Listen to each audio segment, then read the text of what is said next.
You don't?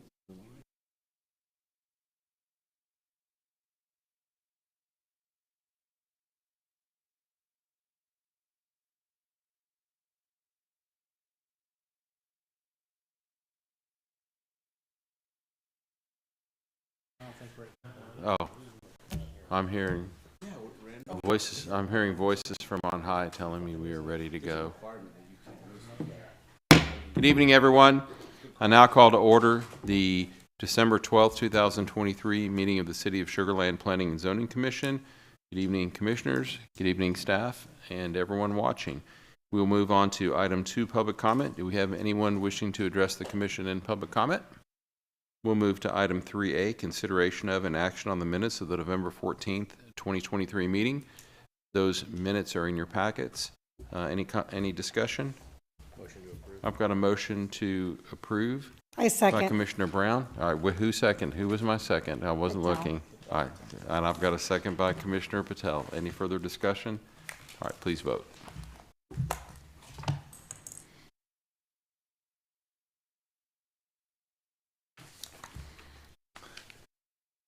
And that passes 6-0. That's unanimous among the members present. Thank you very much. We will move on to item 4. Item 4, we'll have a presentation from staff and then a public hearing.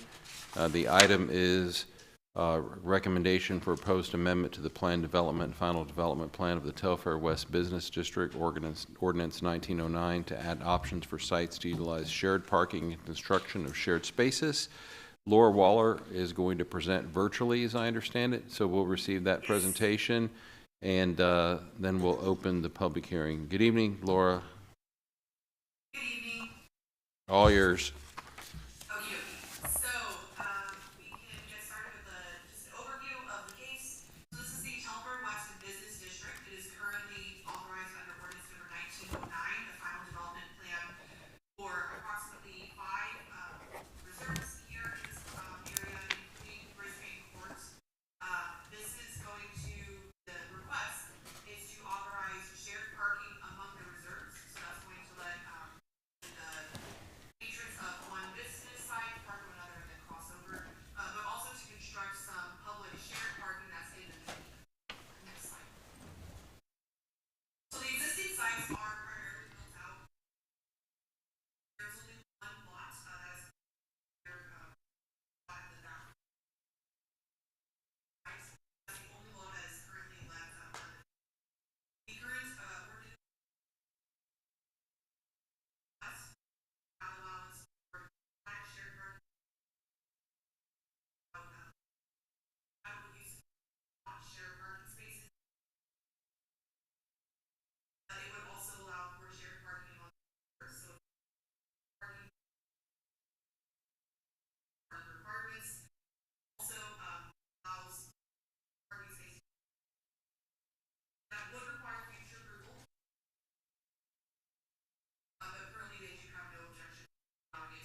Public hearing requirements are met. Department of Association. We also did publish it on the website. That was received.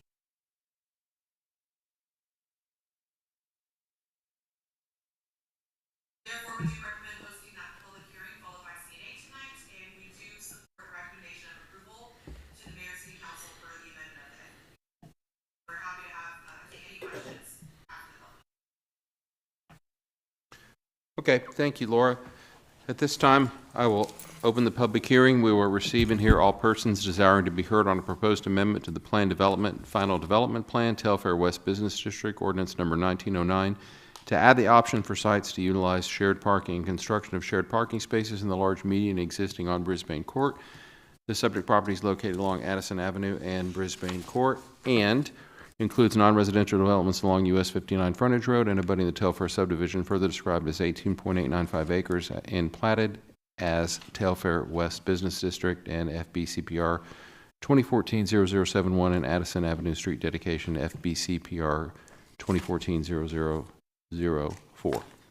We have anyone here for public hearing? Me reading that is going to take longer than the public hearing.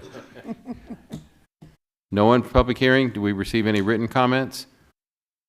Okay, then I will close the public hearing and we'll move on to discussion. Anyone have any questions for staff?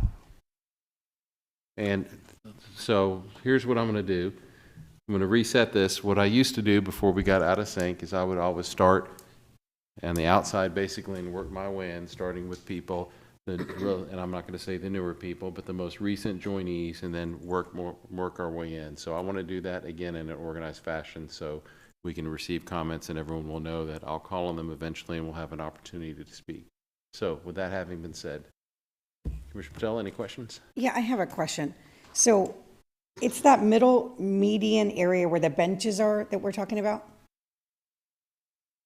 And you're I'm not sure if there are any benches, but it is the median that's in the middle of the park. So that entire, There is a sidewalk, but I don't think there's any. okay, so they were there in the original, I haven't been there in quite some time, but Telfair is known for bringing that sitting area throughout the neighborhood, and I would wanted to know, could that be placed somewhere else? It's a little park. We have a, That's one of the criteria. And they cannot relocate a pedestrian plaza. They can only relocate a sidewalk. gotcha. Okay, so that's what I want. I think it is there. I'm pretty sure. Is there anybody who can answer that question? That's kind of Telfair's trademark. We have so many of those sitting area throughout the neighborhood. Good evening, Peter Bosher with the EHRA. If you've got a copy of Exhibit B in your packet, Okay. there was actually an aerial photograph on in Exhibit B, page 4 of 8. And there are kind of two parts to the median with the cul-de-sac bulb at the end. And in each of the two medians, there's an existing pedestrian plaza. And I think I recall there are benches as part of each plaza. And once again, we're not touching those. We have to stay away from them.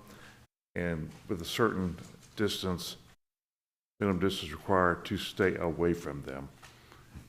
Okay, I see that. This is the one you're talking about, right? No, excuse me, I'm sorry. This one? Yes, top of the So page. it's Exhibit B, not the attachment. Correct. Page 4 I'm of sorry. 8. And while we're looking for that, just to clarify, sir, the pedestrian pathway that's depicted in that drawing, that's already there, that's already part of the PD, Yes. and you're not touching it? We're not touching, under the criteria, you could be allowed to touch it, but you've got to relocate it. Okay, If you that, and you've got to stay X feet away from that. and whatever you do with your. Right, because we don't want, and I don't want parking immediately adjacent to the path or overhanging it. Okay. There's a crosswalk, yeah. Other questions? No, I think that's it for me. All right, thank you. Commissioner DeWood? Yes, hi. Have you considered a unidirectional parking, so to take less out of the median?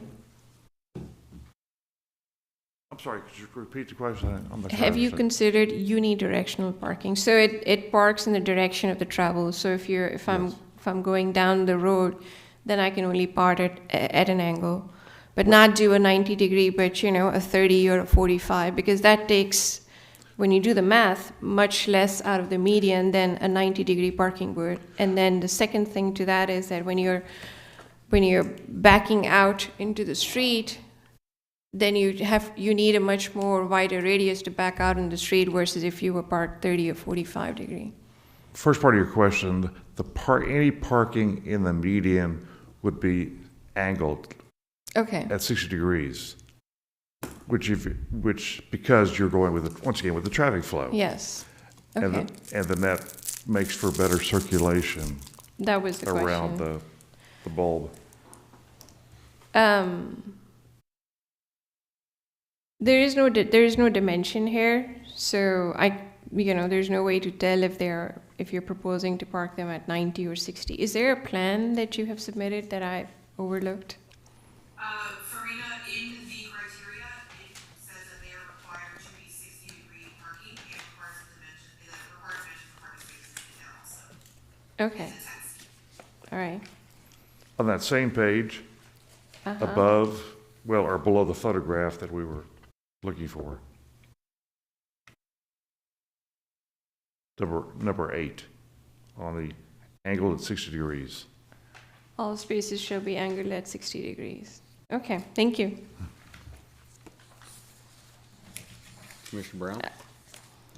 Yeah, my question, I've got a couple of them. I'm sorry, I hit the wrong button, thank you.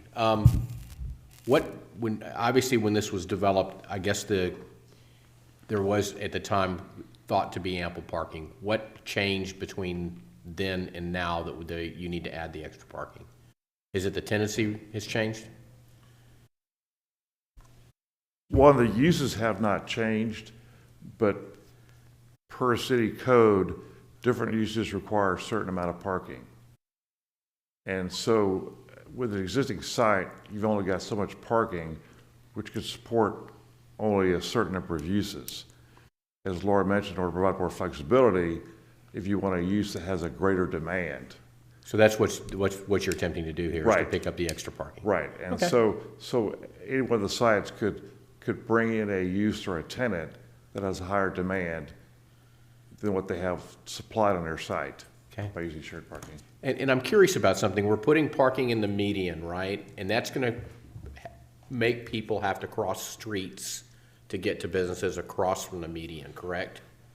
You are allowing it, but once again, it's a tool, and the less expensive way for one to go is simply to share parking with their neighbors. Right. And so I think of this tool in medians being option B. Because why would you go there if you can share parking with your neighbors? And so it provides the criteria, if you're going to do that, how you would do it. I'm just asking about the pedestrian traffic because I frequent a place up in the Woodlands where it's a very similar situation like this. But when you drive down the street, you turn to your right and you park nose in against the businesses. And instead of and there's a median up there too. So instead of creating that foot traffic, right, we don't want to put people in that. I know this is a plan B, but was there any consideration for widening the median, or is a green space required, and that's what created a median? Well, the median dimension is already set at 50 feet wide. Okay. And you've got the pedestrian path going down it. So you've got a certain amount of pedestrian traffic crossing the street just to use the amenities in the median. And so yes, if anybody's parked there, they would then either use pedestrian path or immediately walk across the street, Okay. across half of the street to get to where they're wanting to go. Okay. Makes sense. And my last question is on the reciprocal agreement that you have for the shared parking. There's no concern about one or more of those tenants with that going away at some point in time, or? Well, once again, if there's shared parking between neighbors, there has to be an agreement between the two neighbors that one will allow somebody else to use their parking. And then the city has to review it to make sure that what parking they were asked for at certain times dovetails in with the demand for parking per the ULI standard. But it's got to survive and be there permanently, because you can't have that parking, if you're going to allow a use and then you're going to allow this agreement, Yes. that agreement has to stick, it has to stay. Does that become part of code, or what is that? I have an answer for this for you. So that will need to, it will be a recorded agreement. It's a reciprocal access agreement that will have to be recorded at the county. And, so yes, it would be, Okay. Just like any other easement, it would be fairly permanent. Perfect, that's what I was looking for. Thank you. That's all I've got, Matt. Hey, Pete? I got a couple of questions. Just to kind of piggyback on what Chuck was alluding to with regards to the reciprocal agreements, are there any restrictions on times or hours on the reciprocal agreement or the median parking? Is it pretty much business hours, they kind of reciprocate as they want to, then after hours, it's basically first come, first serve, or is there any sort of restriction on the timing of when the parking can and can't be used? So for the median parking and the reciprocal access, those are going to be blanket in nature. That means that if they're open 24/7. The ULI shared parking is based on peak demand depending on the use. So that does have a specific time. For instance, a business office's busiest hours are in the early afternoon around in the 1 o'clock hour, whereas a restaurant or event place might have peak hours on Friday and Saturday evenings between 7 and 9. So that means that the parking space can be counted towards the office use during the week, and the same space can count towards the required parking for the banquet center on Friday and Saturday evenings. So while there is a time associated with that, it does not prohibit someone from parking there at any time of day. Okay, I think you answered my question there. And then to kind of, unrelated, that private street, that the way it's drawn, it looks like it's a one-way loop around the cul-de-sac, around the median, correct? So I'm assuming, did any of this warrant any sort of traffic impact analysis, or did this not qualify for something like that? So there was a traffic impact analysis done, but that's more about the demand to the public To the streets public and street, how to mitigate for impacts to public right of way. There was an analysis done, and this was reviewed by our traffic division. That's why there are some of those certain criteria regarding signage. That it has to be one way, that no parallel parking is allowed behind the angled parking. Some of those requirements were set by our parking division, and they did approve this. Okay, and there's no gate, I know that's a crosswalk at the kind of the entrance of that private street, but there's no like gate or any sort of signage there that's good, okay. It's just open, okay. Cool, that's all I had, Matt. Any further questions?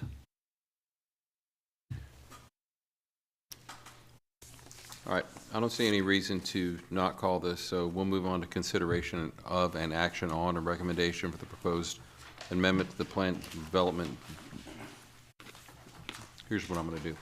We'll move on to consideration of action. I will move that we make a recommendation of approval of City Council for the proposed amendment to the Plan Development, PD Final Development Plan, Telfair West Business District, Ordinance Number 1909, to add the option for sites to utilize shared parking and construction of shared parking spaces in the large median existing on Brisbane Court. I second. Hold on. The subject property is located along Addison Avenue in Brisbane Court and includes non-residential developments along US 59 frontage road and abutting the Telfair subdivision, further described as 18.895 acres and platted as Telfair West Business District in the FBCPR 2014-0071 and Addison Avenue Street dedication FBCPR 2014-0004 to the members of City Council. Member second. Who had the second? I second. Well, no, you both did. All right. Well, I'm going to wants give a that one to second. Commissioner DeWood then, because you both got it at the same time. Any further discussion? All right, let's vote.